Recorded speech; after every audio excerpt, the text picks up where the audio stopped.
Hello students, आज के इस वीडियो में मैं आप लोगों से डिस्कस करने वाली हूँ आपके एग्जामिनेशन पेपर के पैटर्न को। तो ध्यान दीजिएगा, आपका जो लिटरेचर का इस बार का फर्स्ट सेमेस्टर का पेपर है उसमें आपके फर्स्ट पेपर को कंप्लीट कवर किया गया है। सेकंड पेपर आपका सेकंड सेमेस्टर में होगा। तो फर्स्ट पेपर या सेकंड पेपर जो भी पर्टिकुलरली आपका जो पेपर है वो डिवाइड किया गया है 3 सेक्शंस में। 3 सेक्शंस, इन तीनों सेक्शंस में से पहला सेक्शन ए के अंदर आपको 10 क्वेश्चन दिए जाते हैं और इन 10 क्वेश्चन का आंसर आपको एक लाइन एक वर्ड इसमें देना होता है। इस पार्ट को आप इजीली सोल्व कर सकते हैं अगर आपने एक तो मेरे हर पोयम के वीडियो को अच्छे से देखा है, क्योंकि हर पोयम के वीडियो के साथ ही उस पोयम से रिलेटेड सारे एक एक नंबर के क्वेश्चंस भी मैंने पॉइंट आउट किए हैं, चाहे वो नोट्स हो चाहे पोयम हो, दोनों के अंदर। तो अगर आपने उन वीडियोस को रिपीट एंड रिपीट देखा है तो निश्चित रूप से आपके 1 वर्ड का जो ये 1 मार्क का जो क्वेश्चन पेपर में आएगा उसमें आप लोगों को दिक्कत नहीं आनी है। दूसरा एक चीज और आप जो कर सकते हैं वो जनरली आप लोगों की टेक्स्ट बुक के अलावा एके माहेश्वरी वाली नोट्स की बुक हर जगह अवेलेबल है।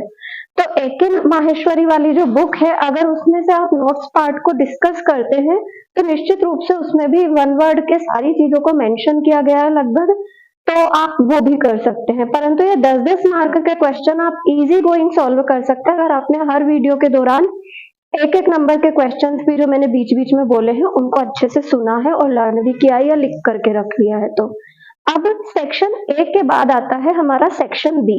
तो सेक्शन बी के अंदर आपके आते हैं टोटल 10 क्वेश्चन, हर यूनिट में से 2 क्वेश्चन आते हैं, ये चीज ध्यान रखिएगा। सेक्शन बी में जो हर यूनिट में से 2-2 क्वेश्चन है, उन 2 में से आपको एक करना होता है। मीन्स आपके 10 क्वेश्चन में से आपको अटेम्प्ट करना है, ये आपके पास टारगेट होता है। इसमें भी मैंने आप लोगों को बता रखा है, कोशिश कीजिए कि जहां तक हो हर पोयम, ड्रामा या जो भी आपके प्रोज पोइट्री जो भी है उसके आप समरी पार्ट को और उसके पर्टिकुलर क्रिटिकल पॉइंट्स को अच्छे से याद रखिए, ताकि आप 200-250 शब्दों की अपनी खुद की समरी या शॉर्ट आंसर को प्रिपेयर कर सके। उसके अलावा आप मेरे नोट्स को डिस्कस कर सकते हैं, नोट्स वाला जो वीडियो है उसके अंदर, तो उससे भी आपको काफी हेल्प मिल जाएगी। परंतु ये ध्यान रखिए कि सेकंड पार्ट के लिए आपको पर्टिकुलरली जाना कहाँ पर है, सेकंड जो सेक्शन है सेक्शन बी, उसके लिए आपको समरी अच्छे से याद रखनी है और उसके अलावा कुछ पर्टिकुलर क्रिटिकल पॉइंट्स, राइटर का इंट्रोडक्शन, राइटर से रिलेटेड या जो आपके नोट है पोयम है उसके कंक्लूजन को अच्छे से डालना है 2-2.5 पेज में। इस सेक्शन के अंदर एक और जो चीज है, पूरी 5 यूनिट्स में से ऊपर की 3 यूनिट जो है वो पोइट्री को कवर करती हैं। हर यूनिट के अंदर 4 या 5 पोयम से 4-3 इस तरीके से है।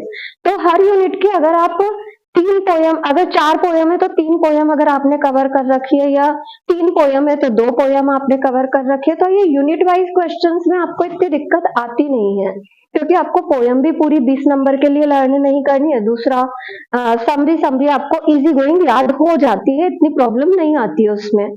अगर फर्स्ट, सेकंड और थर्ड यूनिट जो है आपकी, इन तीनों यूनिट्स के लिए हर पोयम का कोशिश कीजिए कि समरी आप याद रख सकें, और फिर भी आप सेलेक्टेड याद करना चाहते हैं तो ये ध्यान रखिए कि अगर यूनिट में 3 पोयम्स है तो 2 याद कर लीजिए, 4 है तो 3 याद कर लीजिए, तो आप सेफ साइड में होंगे, क्योंकि एक तो आपके ऑप्शन में बैठ ही जाएगी, पर उसे अच्छे से कवर कीजिए। अब आती है यूनिट 4 और यूनिट 5। यूनिट 4 में आपके है लिटरेरी टर्म्स और हिस्ट्री। लिटरेरी टर्म्स और हिस्ट्री में आपके हिस्ट्री है Elizabethan period, neo classical period, और साथ में लिटरेरी टर्म्स में आपके बहुत सारी लिटरेरी टर्म्स दी गई हैं, जैसे सिमिली, मेटाफोर, एलिट्रेशन, इन सबको मैंने अपने अर्लियर वीडियोस में आप लोगों से डिस्कस भी कर लिया है, तो उन्हें अच्छे से याद करना है। कोशिश कीजिए कि पुराने पेपर्स में थोड़ा सा डिस्कस कर लीजिए कि लास्ट ईयर में पेपर्स की क्या वो चल रही है, कि जो लिटरेरी टर्म बार बार रिपीट होकर के आ रही है उन्हें थोड़ा अच्छे से करिए, क्योंकि लिटरेरी टर्म्स केवल आज आप फर्स्ट ईयर में करके नहीं छोड़ेंगे, बल्कि आपको आगे भी करनी है। तो मैं फेवर करती हूँ कि 4th यूनिट आपको पूरी कवर करनी चाहिए अच्छे से, क्योंकि ये आपकी नॉलेज पार्ट का सबसे इंपॉर्टेंट हिस्सा है। इसके बाद आता है यूनिट 5। यूनिट 5 के अंदर आपका जनरली जो ड्रामा होता है वो दिया हुआ आता है। आपके कोर्स में इस साल है as you like it by William Shakespeare. As you like it का आपको 20 नंबर का, अगर आप ध्यान देंगे तो एज यू लाइक इट बहुत सारा कवर करता है। एज यू लाइक इट का 20 नंबर का क्वेश्चन भी ओरिजिनली आ ही जाता है अक्सर कर। उसके अलावा एज यू लाइक इट के 10 नंबर के क्वेश्चन भी आते हैं, तो 30 नंबर तो एक तरह से एज यू लाइक इट ही आपका कवर कर लेता है। 30-40 number as you like it के होते हैं। तो आप एज यू लाइक इट को बहुत अच्छे से तैयार कीजिए, क्योंकि अगर ये 20 नंबर में भी आता है तो उधर आप 20 नंबर में भी इसे अटेम्प्ट कर सकते हो, और इधर 10 नंबर में अगर इससे रिलेटेड कोई भी क्वेश्चंस आते हैं तो उन्हें भी आप अच्छे से अटेम्प्ट कर सकते हैं। एज यू लाइक इट में आपको कैरेक्टर्स जो है उसमें याद रखना है। ऑरलैंडो का कैरेक्टर आपको अच्छे से याद करना है। दोनों भाइयों के रिलेशनशिप्स कैसे हैं इस पर कमेंट हो सकता है। रोजालिंड और सीलिया का relation, Rosalind as a heroine, इन सब चीजों को आपको अच्छे से डिस्कस करना है। रिलेशनशिप्स पे कमेंट आ सकता है।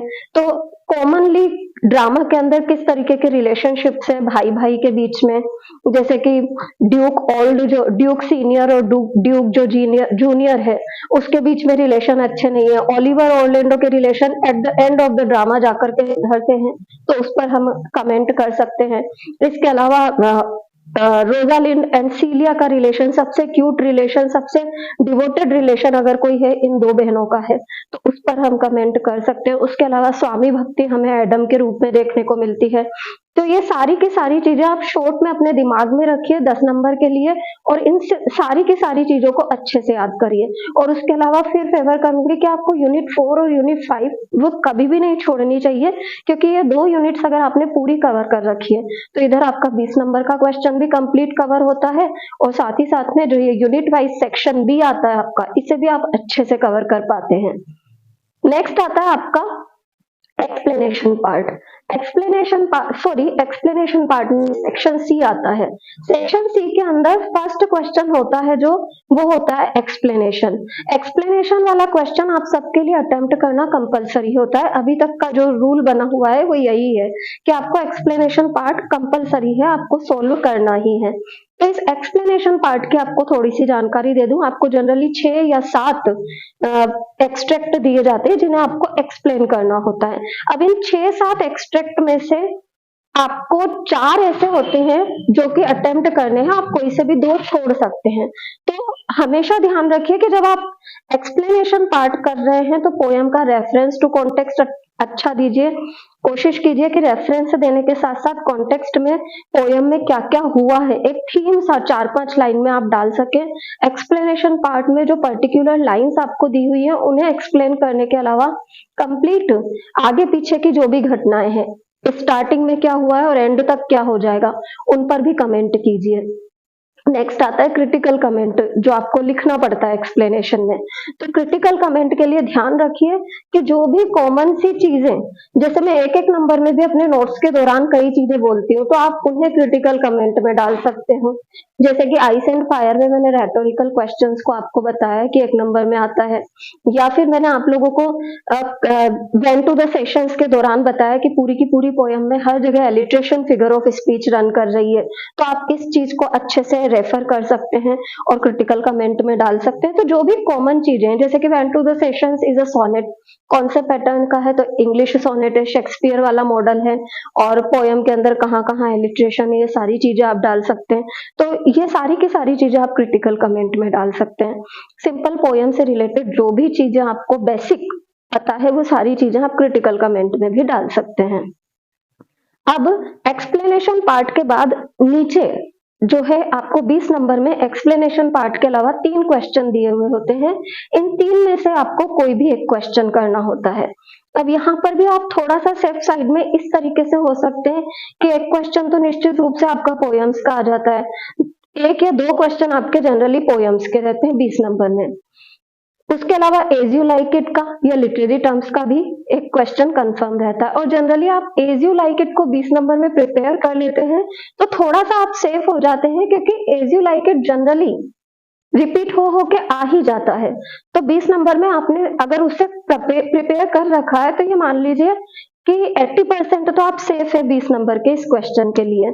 तो कोशिश कीजिएगा कि ऐसी चीजों को प्रिपेयर करें, या फिर पोयम्स की तीनों यूनिट्स को आप अच्छे से याद कर लीजिए तो वो थोड़ा ज्यादा हो जाता है। तो या तो आप ऐसा भी कर सकते हैं कि कोई सी भी एक यूनिट पोयम की याद कर ली, उसके अलावा यूनिट 4 और यूनिट 5 पूरी याद कर ली तो भी आप 20 नंबर के लिए सेव हैं। अगर आपसे ड्रामा याद नहीं हो रहा है 20 नंबर के लिए, तो आप 20 नंबर के लिए ड्रामा को छोड़ सकते हैं। उसके शॉर्ट क्वेश्चन है जो कि अभी मैंने मेंशन किए किस किस तरीके के हो सकते हैं, उन्हें प्रिपेयर कर लीजिए। और कोई सी लिटरेरी टर्म्स हिस्ट्री वाली यूनिट के साथ कोई सी भी 2 यूनिट पोएम्स की याद कर लीजिए। तो इस तरीके से आप सेलेक्टेड स्टडी करके भी आपके पेपर को अच्छे से अटेम्प्ट कर सकते हैं। और साथ ही साथ में अगर आप चाहें तो जो कुछ भी आपको दिया गया है उनमें से अपनी चॉइस के अकॉर्डिंग मैंने आपको एक तरह से रेफरेंस दे दिया कि इस चीज को इस तरीके से कर सकते हैं, पर आपके लिए क्या सुविधाजनक है इस चीज को ध्यान रखिएगा। क्योंकि हो सकता है जो चीज मुझे लगता है कि आप इजीली लर्न कर सकते हैं, हो सकता है आपसे नहीं होती हो, आप कोई दूसरी चीज अच्छे से लर्न कर सकते हैं। तो ये सारी की सारी चीजें भी ध्यान रखिएगा। इसके अलावा भी कोई भी कंफ्यूजन हो कमेंट बॉक्स में कमेंट डालिए। और मेरा जो ये वीडियो अगर आप लोगों को अच्छा लगा हो तो वीडियो को लाइक सब्सक्राइब और शेयर जरूर करें। और साथ ही साथ में वीडियोस देखते रहिए, क्योंकि आगे भी अभी 1-2 चीजें बाकी रह गई है फर्स्ट पेपर की, जो कि मैं जल्दी ही डालने वाली हूँ। Thank you everyone.